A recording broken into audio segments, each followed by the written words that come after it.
Friends, we were discussing over Ukraine crisis, the possibilities I was talking about. The first one was that Russia attacks Ukraine, and I have already talked on that. Only thing I want to add here is, why do you think Russia should attack Ukraine? Is that not a harakiri? There is only one reason: when the Russian government or the think tanks are for sure that whether war takes place or not, now US and NATO will bring back the old era where they were against USSR, where USSR was surrounded. Now Russia, being much smaller, is much more likely to be surrounded. This is inevitable, fait accompli. And hence, why not to attack Ukraine prematurely, before Ukraine could do anything? Because as the time is passing, Ukrainian allies and those who are behind it are amassing more lethal weapons and thus getting edge over Russia. Not actually getting edge over Russia, but reducing the gap between the Russian might, military might, and that of Ukraine. And therefore, Russia counterattacks, not counterattacks, my fault, Russia attacks first, taking the opportunity to take its boundary deeper inside Ukraine and thus safeguard its own motherland or fatherland, whatever they call it. In the meantime, there have been some other developments like NATO defense ministers meeting in Brussels, its headquarters, in which NATO has very clearly said that it will not accept Russia's demand. The main demand of Russia is that Ukraine will not become member of NATO. That means it is clear and open that NATO will continue its aggression against Russia as and when in all aspects. In the meantime, since Russians must have got information through their own intelligence services and networks inside Ukraine, that Ukraine is preparing to attack DPR and LPR. Russia, DPR, LPR had been saying again and again that Ukraine is amassing its troops along its border, which is more than 150,000 compared to Russian only 100,000 troops. But the world is crying in different direction. And finally, LPR and DPR governments have declared that they are preparing for war all out. Military war, military preparation is moving in full direction. So the second possibility which we talked about was that Ukraine will attack LPR and DPR to annex it back, as it claims that they are part of Ukraine. First was, as I said, we discussed Russia attacks.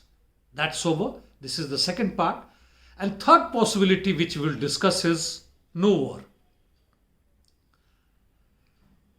In the second possibility, which is likely, as both these republics, breakaway republics, are claiming that there have been mortar attacks and other small and even medium scale arms attack on its population from the Ukrainian side. And why are they doing? Because the Ukrainian government is 100% pro-USA and is acting on behalf of them. It does not have its own foreign policy independent, neither in any economic policy, because its market is full with Western goods and capital. Ukraine has become a land of foreign hegemony, US and NATO. And therefore, it may attack taking as any pretext or without any pretext. And in that case, what happens? The Russia will have to support these two nations militarily and a full-fledged war, or let us say only limited to these two nations start. And what happens? Biden shouts. So does the British Prime Minister Johnson. Look what we are saying. And that's what we are saying. They have attacked.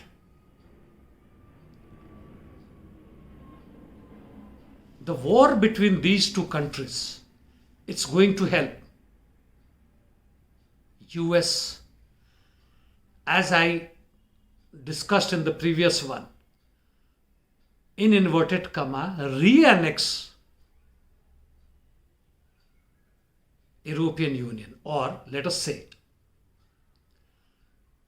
have its hegemony again established over European Union.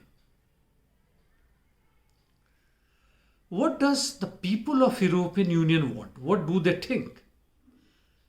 They have their own independent vision. They have own territory, own economic prosperity, own military. They are independent. They do not rely anymore on US support to grow. But this war, if it breaks out and an iron curtain is raised between Russia and Europe, the Europe will lose the natural resources including oil and other items from Russia and other nations, ex-USSR nations which are still ally of Russia. And thus they will have to look back to their old ally, USA. Even China will lose its trade war against USA if this war breaks out. And I must say here that this war propaganda, war mania which is being created, Russia and its allies, whatever is small, this thing, are unable to match with those of American allies.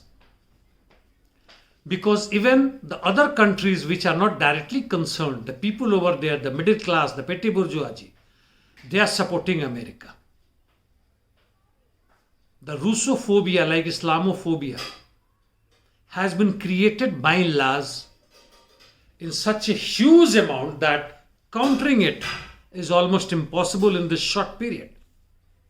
And there are imbeciles who enjoy raising and being part of war mania. It all goes. And in any case, the corporates, US and other corporates like CNN, BBC, Al Jazeera, Fox, etc., they all are pro-USA, all are pro-corporate, and they want to raise war mania. We are seeing that happening in India as well. So the plan is simple. Ukraine attacks LPR and DPR. Russia comes into the fray, and the entire West jumps on this, what they wanted, and even European Union, especially Germany and France, meekly, though they don't want, the people do not want the war to start for the reasons, as I said before, because they will be losing their sovereignty.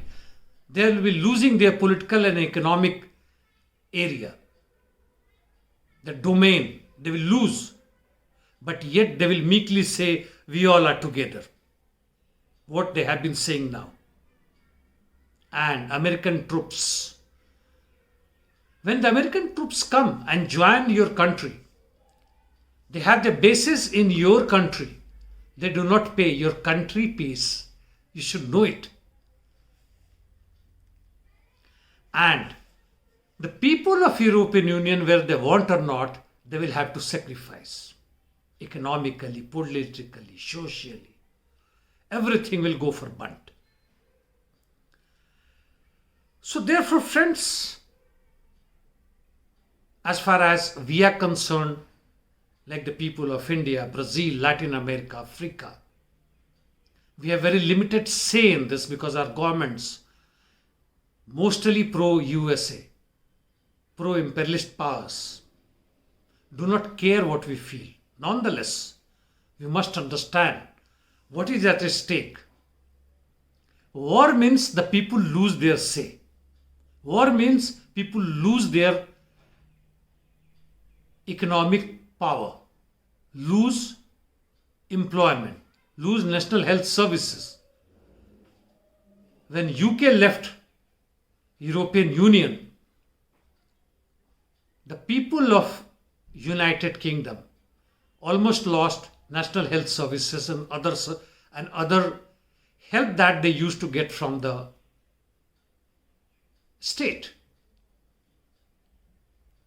Similar is with the French people, the German people, the Brazilians. Ask them if you know, if you understand, ask them. The African countries. Everything is tipsy-turvy. Goes for bunt. Nothing is left with you. And the people of Ukraine, which I think I will have to go in the third part of my talk, where I will be concluding along with what if war does not break out. None of the side attack each other and there is no war. Will you be happy? Even if we are happy, are we at loss? Are the people of Ukraine losing something which they are not realizing or even realizing? We'll continue our talks. Thank you, friends. Look forward for my third and concluding part.